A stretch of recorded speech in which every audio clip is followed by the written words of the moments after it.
Yo, what's up, Commanders Nation? It's your man Gerard B with Gerard B TV. Joint practice, New England Patriots. Did we get cranked or did we do the cranking? We're gonna break it down right quick for y'all, man. Hit that like button, hit that subscribe button, roll to 700 before the preseason game starts, August 8th. Get me there, all right? So listen, let's break it down. Let's break it all down. So let's just start off with JD5, man. Lisan Al-Gaid, man, right? He was out here. Firstly, he showed up with a basketball like he always do. But look, the man cool, calm, and collected, right? Composed. Multiple beat reporters today from New England was noticing how sharp he is. You know, we get to hear about that all the time. They don't get to see that often, right? They got Drake May, different process, different quarterback, different offense, right? I think Drake May's nice, but JD5 is a different breed. And so it was good for the New England fans to be able to see that. They was able to see, able to witness what we've been able to see, what we've been able to witness, what we've been able to experience with this JD5, right? We might as well just call it the JD5 experience because we are living the dream. And dare I say, it's just the beginning. It's just the beginning. So today he was surgical, man. 11 on 11s, sharp. Okay, multiple reports came out about how Zach Ertz was unguardable today. Okay, they couldn't cover Zach Ertz at all. Dark arts of route running, and then you got JD5 lasering passes across the middle to him like it's no defender in sight. Right, I saw a report earlier was talking about how he throwing passes in between multiple defenders to Zach Ertz. Right, that's like he's trying to give people chances. He working with Ja'Cory Brooks out there. Like he don't have a Noah Brown. Noah Brown didn't practice today. Didn't travel with the team. So not only was he down Terry McLaurin, he was down Noah Brown. Now Dan Quinn did mention this morning that these were short-term injuries, right? If this was a game, an actual game, these guys could play. But hey, we was missing multiple guys, right? And if they're not here, I ain't even gonna talk about them like that today, because they're not gonna play in the game anyway. So they're not gonna make this stream. So let's continue with JD5, okay? The man is a star walking, man. You got Jason Tatum out at practice, looking for him, wanting to holler at him or whatnot. The beat reporters is mentioning Bon Jovi was out there. They kept talking about Bon Jovi a lot. I guarantee you he came out there to check out JD. He ain't come out there for Drake May. You know? It's great to see like the star power that this kid got and like what it is, what the gravitas is toward the team as a whole. But then it's even cooler to see how level-headed the entire team can be around it all. Like how we just kind of growing with it. We acting like this is how it is. It's how it's supposed to be. It's great, man. It's great. All right, so let's talk about some things that actually did happen in camp too. Let's start off with that fight with Von Miller and TreVeyon Henderson. Yeah, I said it. Von and TreVeyon, a rookie and a 16-year vet, right? In a joint practice. Well, the rookie went a little too hard. Von did not appreciate that, and he was like, I am about to wreck you, son. So from what I read, Von was coming off the edge. TreVeyon stepped up in pass pro, and that's one of his elite skills is pass protection, okay? And he stuck Von, put Von in the dirt, right? They both went to the ground together, and the scuffle broke out, right? And during this scuffle, the head coach, Mike Vrabel, for the New England Patriots, he decided he was going to jump in the scuffle without any pads on, any helmet or anything. This guy think he's like Superman or Spider-Man. I don't know who he think he is, right? But he was bloodied, man, after he got up out of there looking like Mankind after one of them chain matches or whatnot. You know what I mean? Like, come on, bro. Don't do that. Don't do that, Mike Vrabel. All right, stay healthy, my guy. But yeah, that was the first of 3 fights, right? If you want to keep it along the side of the defense real quick, Marshon Lattimore got beat on the play. by Kashan Booty, and they got into a skirmish, right? Marshon, he not playing with these guys, man. He not about that chitter chatter. He not out here trying to be your friend. He definitely was out here getting some get back. Listen, he said we're fighters. I love that. I love the mentality, the physical fighting. I love to see that from a young team. Just ready to do whatever they got to do. But that's football. It's a physical sport. If it's too physical for you, you shouldn't be playing. Man, if that ain't a gladiator quote, I don't know what it is, man. Like, he belonging in 300, right? That dude talking about, this is Sparta, he's going. Like, he ain't playing no games. So you already know, come week 1, he's with all the bull, all right? Looking forward to seeing a fully healthy Marshon Lattimore out here giving offenses hell. Now, I will say, our defensive backs as a whole didn't necessarily play the greatest. Right? We had some up and down play out there, right? Mikey still was getting cooked. Okay, he was out there getting cooked by their slot receiver. Every tweet you kept seeing was, their slot receiver is going crazy, you know, and we just know, well, Mikey's playing the slot. Why is he not able to handle his own right now? What is going on? Well, I'll tell you this, man. I just believe it's that lateral, right? You got that left to right situation with slot receivers. That's different than a boundary receiver. Way more space.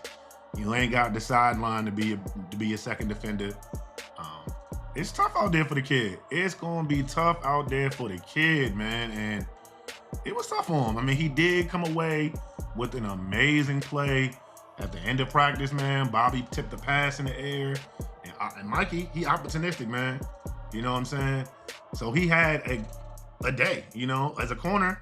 If you come away with an interception, that's all you really need to do. You come away with one interception and the receiver ain't had nothing but 70, 75 yards, I don't care. I'm not tripping. So Mikey, from me to you, cool. Hey, but you gotta start locking down that slot, my boy, because that's where you at now. You in the slot. So I don't know what you need to do, but you need to tighten up. All right? I don't want to be seeing these reports about you. When we go to Baltimore, I need you looking like that. I need you out there on your P's and Q's. All right?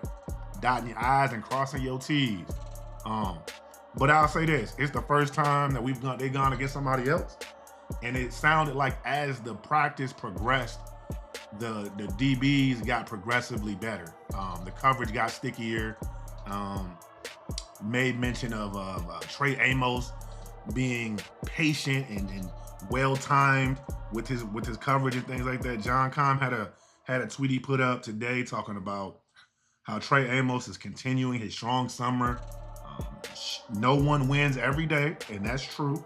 No one wins every play, I should say. But he did have a nice job on a couple routes versus Stephon Diggs. He said on one, he was patient. He jammed him, and then he forced an overthrow by disrupting the route, throwing off the timing of the route completely. That's what you want from your long-armed corners, right? Being able to gain the leverage that you need and force an overthrow because he has nowhere to throw that ball. There's no opening. And if you give Trey Amos, as you saw the clip from day before yesterday, when he picked off JD, bounced off Chris Moore's shoulder, if you try him, he might just take it away from you. So you best just throw it away. Throw it up, throw it away. Don't throw it near him, right? So good on Trey Amos. He's, like I said, he's stacking those days, man. Now, granted, like I said, the corners as a whole didn't have the best of days, right? But Drake May's a good quarterback. Like, let's stop it. Drake May's a good quarterback. He wasn't drafted number 3 for nothing, right? However, I think JD5, being as surgically as he is and getting the rave reviews he's getting, I think he's definitely on that wave, right? He's definitely leading the wave, if you will. But I'll be remiss if I didn't mention the D-line, because I was seeing multiple reports that the D-line was some gangsters, right? They were stopping that run, forcing them just to have to pass, which is what we talked about. Now, if that's what our game plan was to coming in today, Hey, we stopping them from running the ball at all. It's it. Corners, you ain't got no help. We stopping the run. We ain't nothing underneath for real. You gonna have to work it out, you know? So that sounded promising. Sound like Kain was stacking days, right? I saw Percy Butler's name come across. So it's multiple players on this defense that's stepping up. You know, I think Kain, man, he's making a name for himself quickly. Like this past week, he's been getting real clippy. Okay, Dom Hampton, you might want to look out. Jordan McGee, who also didn't travel with the team because he's injured right now. You might want to look out, my boy, because Kain about to get so many snaps on Friday. It's not gonna be fair. Like, and if Kain get a pick on Friday and show some wheels, and then he shows some tackling capabilities by tackling running backs in the backfield or taking proper angles, yeah, man, that spot might get snatched, man. So y'all young boys is in some battles. That's great for us as fans. Great for me. I get something else to talk about. But yeah. So moving over to the offense, right? I'm gonna just say this: JD was surgical, right? He was surgical. Multiple reports from New England beat reporters, multiple reports from our beat reporters when they did report. He's surgical. Not nothing we're new. Not nothing we haven't seen before, right? But he has impressed. He was impressive today as well. He's stacking impressive day over impressive day over impressive day. But I will say that a lot of these reports out of New England are interesting regarding our wide receivers. So Mike Giardi says he had like a few takeaways from joint practice today. And his fifth takeaway was that Washington really ought to get a deal done with Terry McLaurin. That receiving group does not work without him. Now, where have we heard that before, right? Like, we know that in Commanderland, we already know that without Terry McLaurin, this offense doesn't work. But not only did we have Terry McLaurin, we ain't had Noah Brown out there. He ain't traveled with the team neither. So you down two wide receivers. And so he's throwing to who? Who is Jayden Daniels having a spectacular camp? I mean, a spectacular joint session. Who was he throwing the ball to? He was throwing the ball to Zach Ertz. A lot. Okay, and they couldn't cover Zach Ertz at all. Right? Dark arts of route running. Zach Ertz was doing his thing. And you know who else was doing his thing on that offense along with JD and Zach Ertz? You know who else was doing their thing? This man right here, Laramie Tunsil. King Tunsil. He said, pay me. Pay me. I know y'all gonna pay Terry, but pay me. I'm next. I'm next after Terry. And I just got here, but I deserve it. Man, they said this man, the third fight, they said this man picked Obama up and carried him off the field. Come on, dude. What kind of cartoonish strength you got? Like, who you, Thanos or something? Like, this dude crazy, man. Like, he had one holding penalty on the day. I think that was per John Kain, which, I'll be honest, he just getting his feet wet, bro. I don't care about one holding call. You know why? Because he's protecting the franchise. You know, that's one thing Houston, I don't think they appreciated enough of, the fact that with all that, he ain't giving that up. Your quarterback not gonna get blasted where he can't see, pause. You know what I'm saying? So think about that for a second, man. The man is a mountain of a man, pause. And he doesn't miss a beat, bro. Like to be that tall, have those long of arms, have his legs and his arms be that big, but to also be nimble of foot like that, being able to mirror any kind of rush you get. New England people was talking about they wanted their pass rushes. He had 3 or 4 reps against Laramie Tunsil consecutively and lost each and every one of them in a different bad way. And I mean, hey, I'm with it. Because that just means that we got one of them ones, a future Hall of Famer probably, You know, he can definitely do that. You just keep stacking Pro Bowls and things like that. You get 1 or 2 All-Pros under your belt, you're a potential Hall of Fame left tackle, right? Especially if you make playoff runs. I mean, he has been to playoffs a few times too. So I mean, it's not like he's a stranger, right, to being a great. So that's definitely something to keep in mind, man. That Larry Matansu was out here leading the fray for our offensive line, because that's what you paying him to do. You know who else had a good day from the offensive line perspective? Our rookie Josh Connolly. Yep, sure did. Got that good work in. Got that good on good. Iron sharpens iron, baby. Right? He was getting that good work in.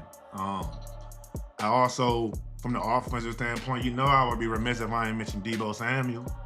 Right? The man had a little toe-tap touchdown on somebody. You know, JD and Deebo Samuel's chemistry is becoming so automatic. It's crazy. Like, Terry gonna get back and be like the third option. Watch. He gonna be pissed. But yeah, man, Deebo and JD keep stacking that connection, you know, against Zach Ertz.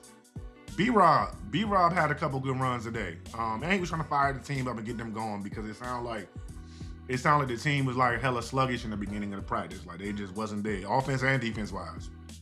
Just wasn't all the way there. And that's not good, man.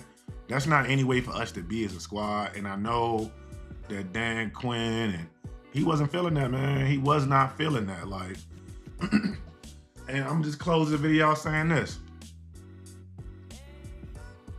We're not gonna see any of these guys come Friday. All right. I am gonna live stream the game, but yeah, we're gonna be talking about people that's probably not gonna make the team, but it's gonna be a good time. Let me know in the comment section, did we get cranked today, or did we do the cranking? And also let me know in the comment section how you feel about Deebo Samuel's connection with Jayden Daniels. Like, how you think that's really coming along? And will that be like an X factor for us? Because, I mean, when Trey get back, it's going to be problematic for defenses regardless. So, yeah, man, let's talk about it, man. This was G-Talk with Gerard BTV. With Burgundy and Gold, we never fold, man. And we out.